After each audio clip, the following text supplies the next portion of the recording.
Goshamahal MLA Raja Singh రాజీనామాను ఆ party అధిష్టానం ఆమోదించింది. జాతీయ అధ్యక్షుడు జేపీ నడ్డా ఆదేశాల మేరకు రాజాసింగ్ రాజీనామాను ఆమోదించామని, ఈ నిర్ణయం తక్షణమే అమల్లోకి వస్తుందని బీజేపీ జాతీయ ప్రధాన కార్యదర్శి అరుణ్ సింగ్ ప్రకటన విడుదల చేశారు. రాజీనామా ఆమోదంపై రాజాసింగ్ స్పందించారు. ఈ మేరకు వీడియో విడుదల చేశారు. 11 ఏళ్లుగా బీజేపీలో కొనసాగాను. నన్ను నమ్మి పార్టీ 3 సార్లు టికెట్ ఇచ్చింది.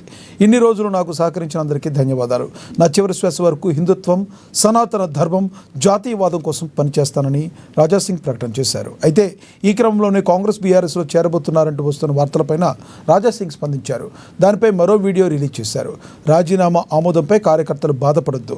నా రాజీనామా కారణాలను అధిష్టానం పరిశీలించలేదు. కార్యకర్తల అభిప్రాయాన్ని ఢిల్లీకి తీసుకెళ్లలేకపోయాను. బీఆర్ఎస్ కాంగ్రెస్లో చేరతానని ప్రచారం జరుగుతుంది.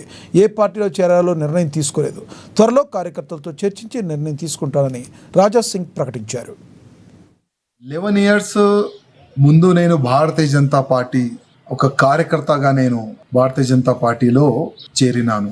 భారతీయ జనతా పార్టీ అధికారులు నా పైన విశ్వాసం పెట్టుకొని గోషామేల్ నియోజకవర్గం నుంచి నాకు 3వ టికెట్ ఇచ్చిన. 3వ గోషామేల్ ప్రజల ఆశీర్వాదం దొరికిన తర్వాత నేను 3వ ఎమ్మెల్యే అయినాను. కంటిన్యూగా నా గోషామేల్ ప్రజలు సేవ చేసుకుంటా, కంటిన్యూగా దేశం పట్ల, హిందూ సమాజం పట్ల, గౌమాత గురించి, లవ్ జిహాద్ గురించి నేను పోరాడుతూనే ఉన్నాను. అందరు కూడా చూస్తున్నారు.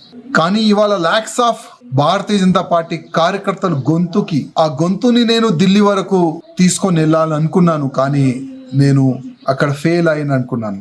ఎందుకో భారతీయ జనతా పార్టీ అధికారులు నేను రిజైన్ దేని గురించి ఇచ్చినాను, దీని వెనుక రీజన్ ఏముంది, దానికి వాళ్ళు పరిశీలించలే అనుకుంటున్నాను, చూడలేదు. ఇవాళ మా రాష్ట్రీయ అధ్యక్ష వారు నా రిజైన్ ని వాళ్ళు యాక్సెప్ట్ చేసినారు. నాకు ఒక మీడియా మిత్రులు నాకు వాట్సాప్ పరంగా నాకు పంపిస్తున్నారు, అది నాకు దొరికింది.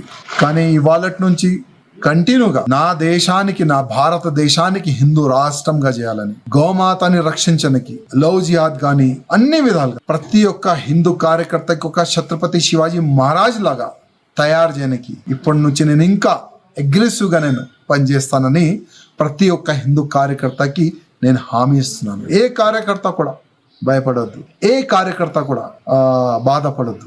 ఒక్కప్పుడు మనం ఏం లేకపోతే కూడా దేశ ద్రోహులతోని ఫైట్ చేసినాం. 3వ ఎమ్మెల్యే అయిన తర్వాత కూడా